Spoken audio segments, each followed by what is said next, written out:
Merhaba. Biraz bizim papağan gibi nazik olur musun beyefendi papağan? Merhaba. Cevaplı mı merhaba mı? Evet mi hayır da. Aa, Mehmet papağana bak. Kuşlara bak. Ay papağan çok güzel. Sonra evet mi öğretmedim. Merhaba. Mehmet. Uy. Anne ödüm koptu. Anne bunu babaya yolla, babaya yolla. Anneciğim korkuyorum ben.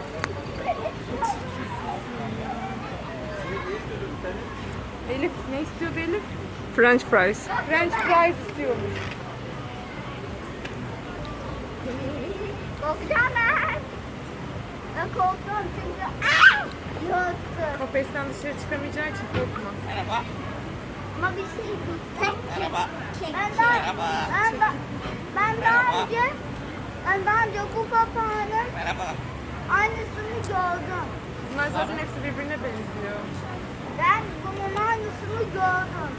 Bunların hepsi birbirine benziyor. Terbiyesiz. Ama üstünde yeşil yok ve küçük bir kafeste ve biz takılışınca birden dedi. Bu mu?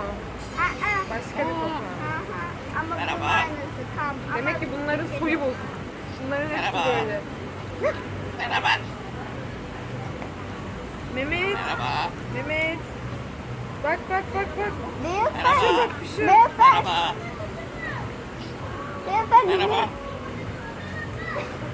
Papağan Bey, ne dediğinizi mi şaşırdınız?